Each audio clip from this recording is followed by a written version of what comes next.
په ټرای نیشن سیریز کې پاکستان سریلانکا لا په 9 وکټو باندې یو ډیر غټ شکست ورکو 128 رنز ټارګټ ورپسې په 15.3 اورونو کې مکمل کو چې صاحبزاده فرحان آوټسټینډینګ بیټینګ وکړو انبیټیبل 80 رنزونه جوړ کړل په 45 بالونو باندې بابر اعظم بولډ شو سلمان ریاغه یو ځل بیا په 0 د پاکستان تر طرفه د سریلانکا ټیم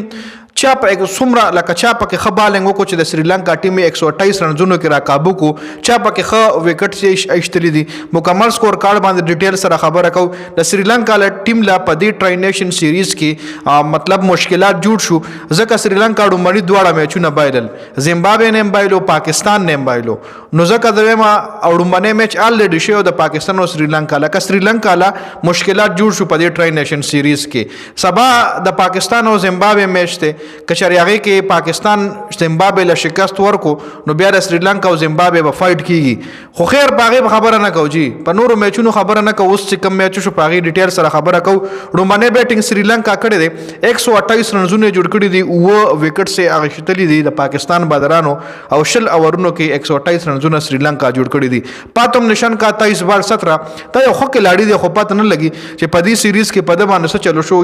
یو میچ کې هم خو بیټینګ ونکو کامل مشرا 12 بال 22 ډیر خپل لګي خو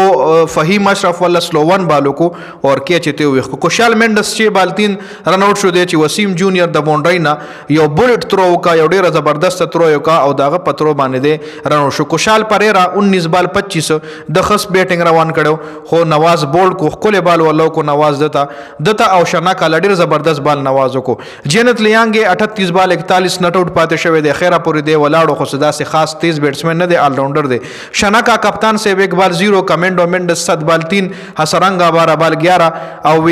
ویس کنت 2 بال 0 د پاکستان طرف سلمان مرزا 4 اوور 26 سے او وکټه نو منو 2 اوورونو کې 10 زیات سکور ور کړو خو بیا راکابو کو وسیم جونیئر 4 اوور 27 وکټ یوم نه شاهین افریدی نن نو جی شاهین افریدی د خپې مسله د خپې انجری په وجه باندې غټ ډراپ ته فیما شاف 2 اوور 15 یو وکټه ابرار 4 اوور 28 یو وکټه نواز زبردست بالینګ کړي نواز 4 اوور 16 3 وکټه او سایم ایوب 2 اوور 15 وکټ یومنا ها سکور ورپسې 128 پاکستان په 15.3 اوور کې ورپسې 131 کړي دي چې درې کلاډیان د پاکستان اوټو صاحبزاده فرحان 45 بال 80 انبیټیبل نټ اوټ پاتې شوی دی سایم ایوب 18 بال 20 بابر اعظم 22 بال 16 او سلمان آغا 1 بال 0 درې واړه کلاډیان اوټ شوی دي عثمان خان وکټ کیپر 7 بال 5 رنزونه جوړ کړي دي او چوکا چکا دنه د واخلي د سریلانکا طرف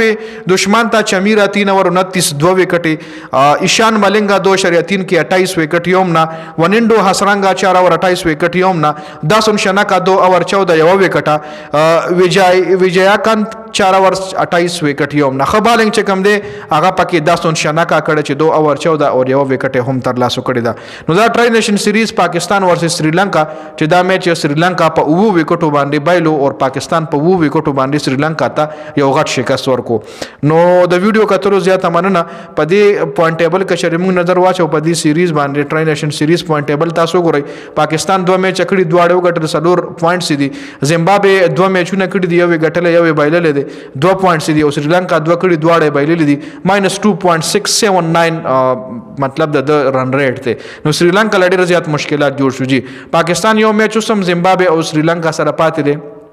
نه یو میچ زیمبابوے او سریلانکا سره پاتې دي دا رنګ د سریلانکا هم زیمبابوے او پاکستان سره میچ پاتې دي نو سریلانکا خپل بقایا میچز ګټل پکار دی او په خمار جن باندې ګټل پکار دی لکه پاکستان نام ګټل پکار دی او زیمبابوے نام ګټل پکار دی کچر یو میچ هم پکې بایلو نو مشکل ورته جوړې دی شي جی فائنل لا سو کوالیفای کیږي درې لوبډلې دی ګورو په ډیټیل سره بیا خبره کو نو د ویډیو کټلو زیاته مننه والسلام